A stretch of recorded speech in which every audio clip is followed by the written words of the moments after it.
Rock and roll may live forever, but we only retire once. Kevin Lamour of Our Financial Plans and Quadris Investment Services offers a large range of financial solutions from some of the biggest leaders in the investment and insurance landscape of Canada. See how a solid financial plan built with friendly and professional advice can help.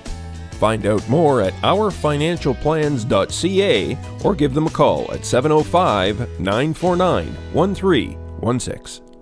And welcome to another episode of the Lonesome Cowboy Podcast. And today I have somebody who is pretty cool and pretty unique, and a Canadian person who's in the Afrobeats department, something I don't have on the show very much of.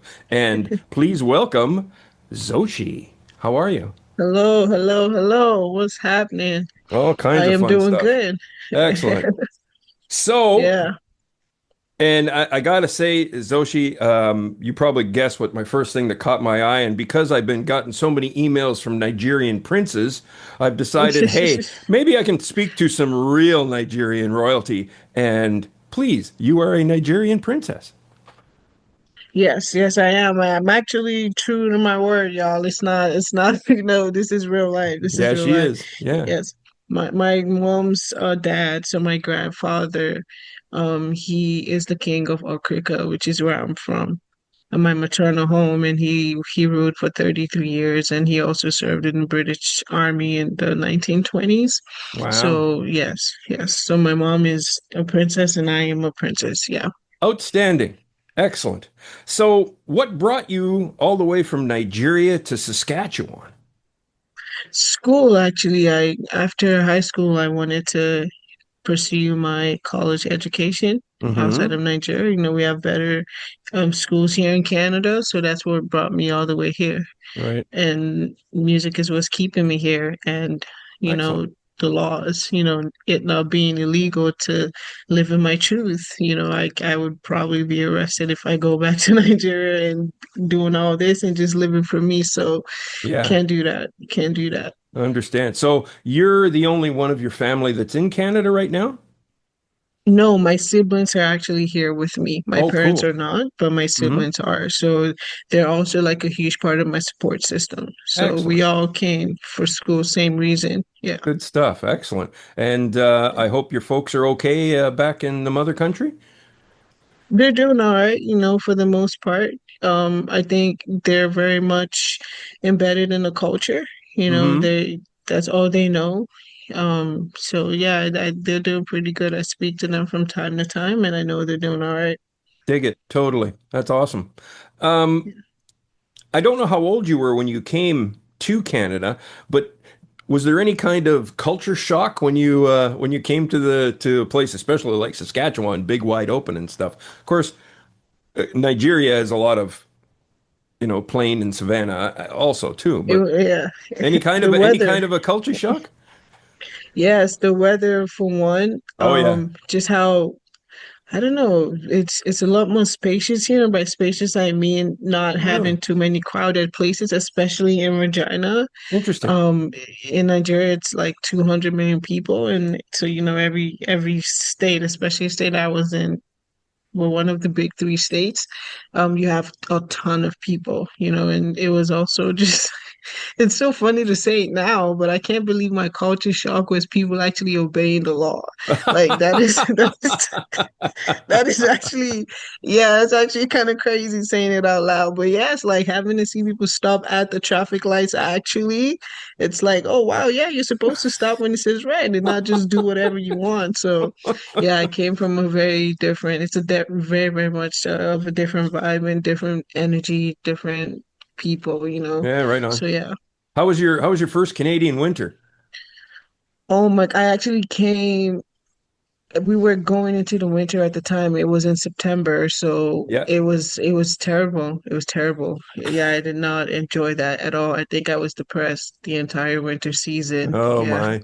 Well, that's something. Yeah. My wife works with somebody who came from Ecuador, and Okay. when his family would look at the internet and see about the snow and everything happening up here in Canada, his mother would phone Yeah. him crying, thinking he Oh was my going to God. die. Yeah. Yeah, sometimes you can feel like that when you come from a country that's like so hot Yeah, and no, I then bet. there's no in betweens, especially when you're coming right in the winter. Like that's not, yeah. I got you, man. Um, Touring plans. You got anything on the go, Zochi? Right now I am working on my merch. For touring, not yet. That would be 2026. Cool. I'm just working on a lot of my merch. If you guys can see this, actually, it Yeah, says give it a plug, Zochi, man. and then we got the SSU at the back. So Beautiful. I designed these myself, and we're gonna have them drop at the end of this month. Cool. And I'm also just working on my artist in residency program with Sema House, Yeah. with Solitaire, Joel, Michael Williams. Yeah. Michael Williams, there's a name I haven't heard since Much Music. Yes, yes, yes. Michael is a family. Yeah, no, outstanding. So, since you mentioned that SEMA, can you tell me what that's about and what that's done for you? Yeah, so SEMA is the Canadian Emerging Artist Music Awards, Okay. and they also have an artist in residency program, which just kicked off this year, the summer actually.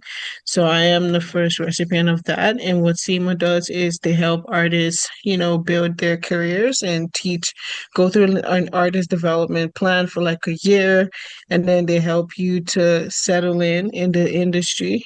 They help you polish your skills, learn about the music business also as an artist, and you're still independent, but they just, I guess, just show you the ropes through it all. We Nice. have mentorship programs, we have studio sessions, vocal lessons, and they help with your housing and stuff like that as well.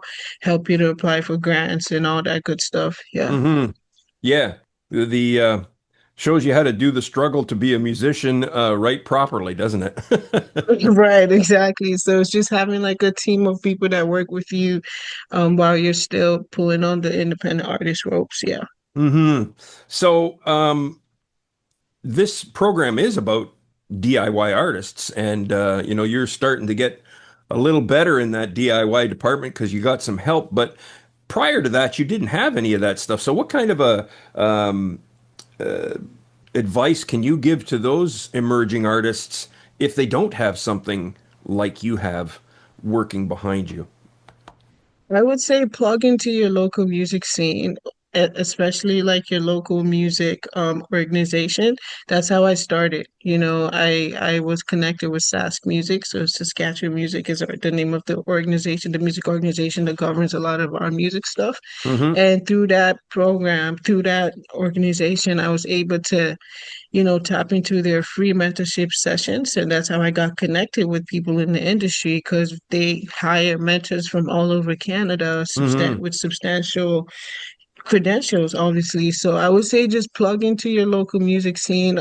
If you want to do music as a career, you have to. You just have to network with the folks that are already in it, and just don't stop researching, don't stop applying to radio stations. Take a chance on your first grant. I know no independent artist loves to apply for grants. It's like the most tedious thing, or anybody. I don't know who loves to apply for grants. If Yeah. you're out there and you want to help, please come Yeah. my way. I would gladly hire you. But yeah, so just take the first step on all of those things. And if you need the help, just ask for it. Just ask for it. That's what I did. Excellent. Excellent. That's Yeah. outstanding. Yeah. Um, Now, before you got involved with SEMA, you had a little bit of an issue when it came to one of your songs, particular one, "Alone," and it was kind of a copyright thing. And Yes. there's Yeah. that great thing where you got to learn the ropes, right? Oh So my God. Yep. yeah, Yep. so I bet you probably got some lessons to learn from that. Can you relate to the folks what that was about, and how you overcame? Yeah, so own all your music. Even though you're working with friends or you're working with people that give you their word, things change. not to throw anybody under the bus, but you can't really, you never know what's going to happen tomorrow. So make sure you have that. It's a tough conversation to have. I've experienced it myself because a lot of people just want to make music for the fun of it. And, oh, I trust my friend. I don't think they're going to do anything like that. But at the end of the day, it is your intellectual property. So yes, I did have a song that my first Afrobeat song, actually, the song that actually put me on the map, I would say, in my local Mm-hmm. music scene that made people, be like, who's this Zochi? Like, this is a great song. I had that song taken from under me. The producer had sold the music to a bigger Mm-hmm. artist, like a much more bigger Oh, artist. I don't blame him. I mean, wow. you got to be loyal, but hey, that bat came knocking and he answered the door. So, yeah, and we did not have anything signed. So I had no say in that. But yeah, that is not, I would not recommend. Whenever you're doing music, you're working with a producer, you're working on a song collaboration as a songwriter, make sure you have your splits down, have like a lawyer look it over. If you can't afford a lawyer, tap in again to your local music organization, tell them this is what you're trying to do. They will probably help you for free, or for little to nothing, and just get it done. Just get it done. Have all that paperwork in your bag. Yeah. Mm-hmm. Yeah. And I'd add to that to say, because I'm in a town where there is very little in the local music scene. And in Northern Ontario, where I'm located, there is a lot of small towns that don't have a scene. So I always recommend organizations like Ontario Creates and, Yes. Yeah. the one I belong to, Folk Canada. Great Yes. Yeah. opportunities where you can network and find out information from somebody that can help you through that kind of stuff. And Yes. that's a Yes. fantastic story. That's excellent. This is the kind of stuff I want folks to hear about. Yeah. Yeah. Yeah. So, and the common thread that I ask every artist that comes on here, especially the DIYers, is big label comes up to you and offers you that record deal that's just, oh my God, I can't say no. Or do you take it? Or don't you take it? Because you got kind of an idea what it's all about right now, right? You had Yeah. a taste Yeah. of how it can slap you back. So what's your Yeah. thoughts on that kind of stuff? I think I want to be independent fully. I don't know the legalities of how these things work just yet. Again, that's something that I'm learning by the end of my artist in residency program, to have all answers to all these questions, Yeah. because I do plan to take my music further, obviously. But I do know that publishing is probably where it's at the most, as opposed to Yes. like a full-on record deal, just to have, just so you can own those masters and all of that stuff, right? So, Mm-hmm. yeah, if a record deal, we would have to, talk. There has to be negotiation. One thing about me is I'm a good negotiator. Like, we would Really? talk Yeah. about it. Good. Yes, I can talk. Like, if it's something that I really want and you're offering that to me, but with something else that I don't really want, then we're gonna have to talk because I'm interested. But we just have to make it work for both sides. And I know the product that I have, I know that it's gonna make you some money as well and probably boost your business. So why not? I know, we can work. You got it. Just Hey, gotta talk about it. wow. Yeah. You should be a a record exec. You should be a rep, a manager for artists, man. I like the way you work. I'd let you do my negotiations any day. Outstanding. So, we all heard the speech by Chapel Roan when she at the I think it was the Grammys when she kind of ripped the music industry a new one for not being very kind to new artists and that kind of stuff. In your experience, have you experienced anything like from the music business that has been not the greatest, and how can they go about maybe fixing that? Um, Honestly, too soon for me to say Mm-hmm. anything negative, I believe. It's been pretty kind to me so far. I've come across great people. I mean, I've had personal issues with other artists that I don't necessarily call the music business, but so far it's been good. Excellent. At this point in my career right now, I think I just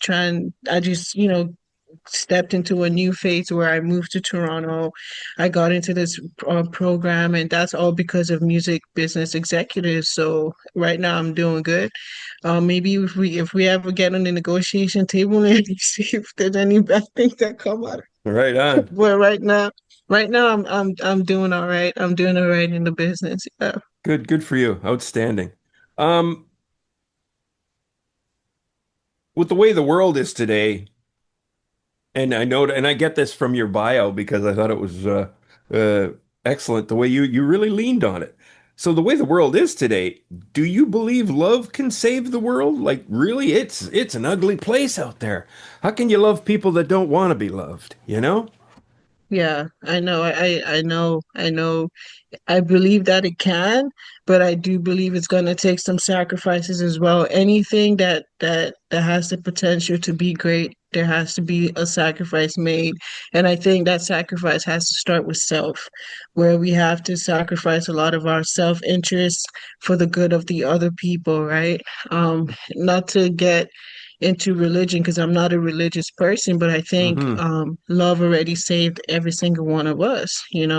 My faith teaches me to believe that Jesus died for my sins, and that's all I need to know. And I can carry that love and apply it authentically in my own life, in my society, in my community, the way that it's supposed to be. So I think we just have to love one person after another, love ourselves first, and be confident that you're not going to lose yourself because you choose to help somebody. That fear is not, that's not the way God wants anybody to live, whether or not you're a Christian or a Muslim or whatever. Love is a universal language. It's not a religious language. So Yeah, yeah, yeah, that's how yeah. I see it. And I'm still living it. I'm still trying to figure it out myself as well. Yeah. Oh, those are words because there's extremities on both sides of the Christian, like you said, the Muslim and the whole deal. But man, you just said, look, I do my thing and I take what I learn and I try to spread it around. You're not Yeah. proselytizing, you're not No, extremism. You are exactly. That's truth, man. That's truth. That's Thank you. awesome. Thank That you. that's great Thank you. words. Great words. Um, so I read a description of your music as daring the church to listen, and it was in your bio there that came up. Have they listened? Do you know if they've listened? Because I'd like them to Um, listen to you too. I'm sorry. When you said you heard the description, you kind of cut out there for a bit. Can you just Oh, repeat that part for me? yeah, Yeah. I'm sorry. We're having some bad weather here, and I think it's messing with my internet. Sorry. One of the descriptions I heard about your music was is that you are daring the church to listen. Have they listened, Yeah. Zochi? Have they listened? Have you seen evidence of them I listening? Because they need I to would listen to hope you. that they have. I have some people from my old church that still follow me till this day, and Nice.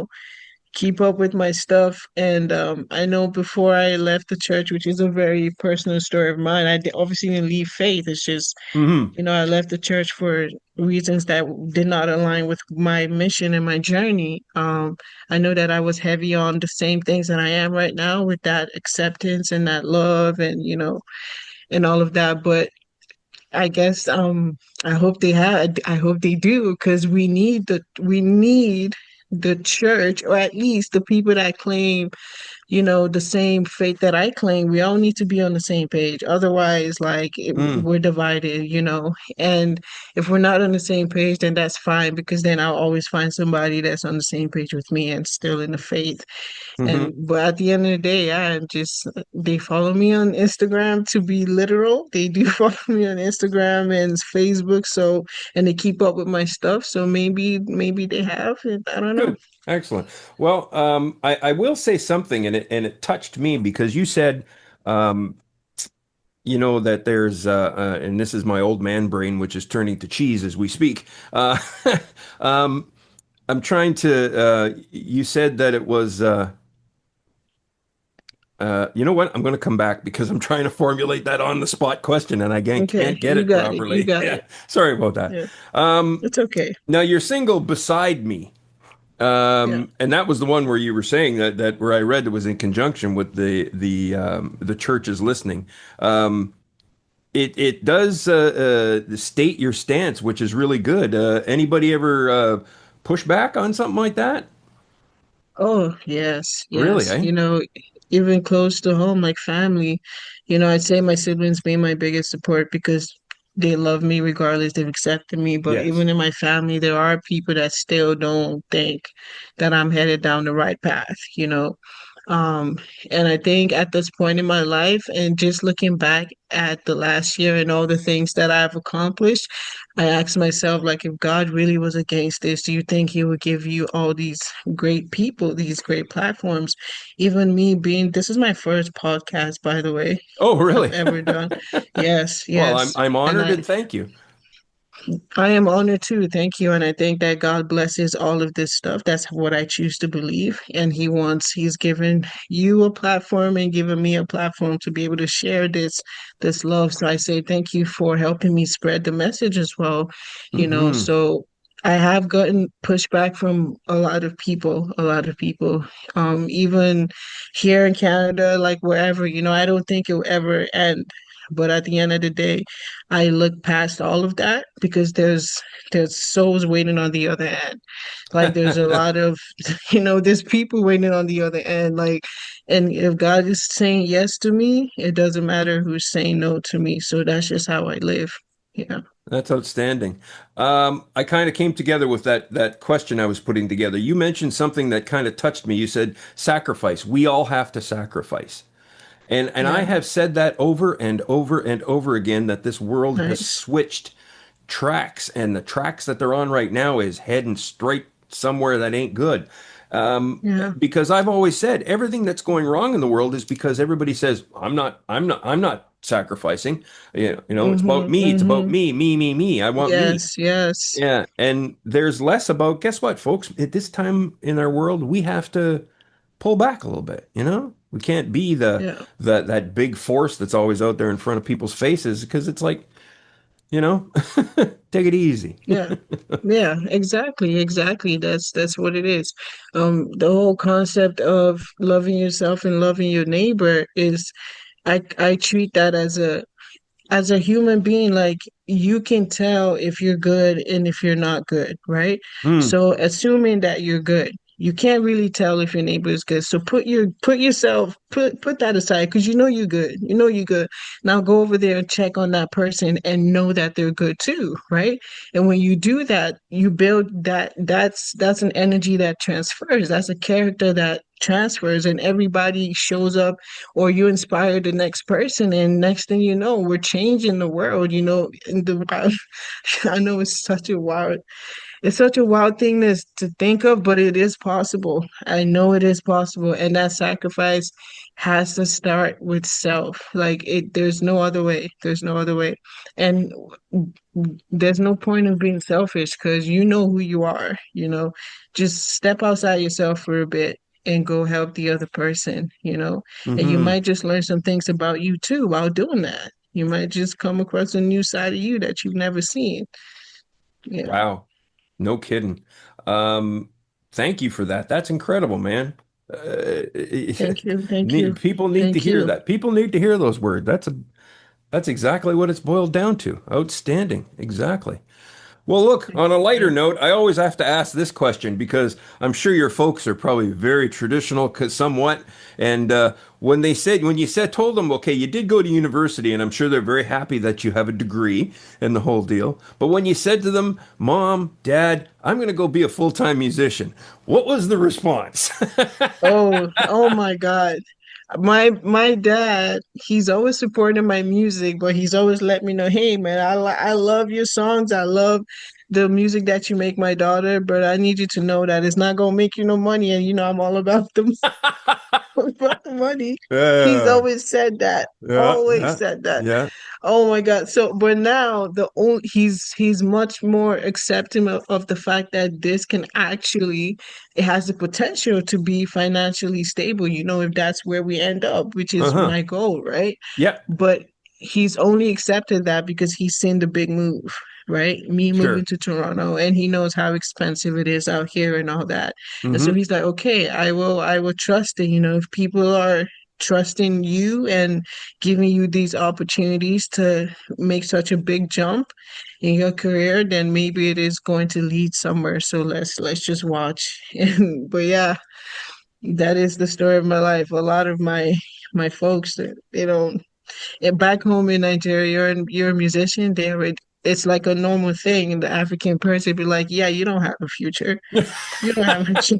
All you want to do is smoke weed and drink alcohol. We know you don't have a future." So it's audacious to tell your African parents that you want to pursue music after they paid that much money to send you to school. Nah, this cannot be happening right now. I love it. Yeah. I love it. That's fantastic. Sochi, tell everybody where they can find you and follow along with your career. Yeah, so you can find me on my website, www.zochimusic.com. So Right on. Zochi Yeah. music.com. On Instagram, official Zochi Music. On YouTube, official Zochi Music. On Apple Music and Spotify, Zochi, Zochi. Yeah. Outstanding. Uh, DIY folks, there's going to be some great information. This is going to be one of the most informative podcasts I have had because I think we should all Wow, follow you, by thank the you. way, Zochi. We should all follow you because we're going to get to watch you take it from where you are to to where it's supposed to go. And that's Wow, the that's cool so part. kind. Yeah, Thank that's you. that's Thank you. something. I No, appreciate this platform. Thank you well, so much for being a part of the journey, of course, you for are giving me a space. Yeah. anytime, man. I've always said that, at my shows, the Yeah. rainbow flag flies and it I it love flies it. I love virtually it. here We because need more of you. We everybody need is you. We welcome. need you. Everybody is welcome. I don't care what you Thank dress you. like, Thank who you. you love, Thank who you. you walk with. I don't care. Thank Just you. just Thank don't you. be hating. We don't have time for it. Don't be hating. No, no, we don't have time for the haters. Yeah. No, no, no. Zochi, thank you so much. And I really appreciate you coming on the program. Thank you. And I wish you so much of the best. Thank you. You too as well, Brian. We'll keep in touch.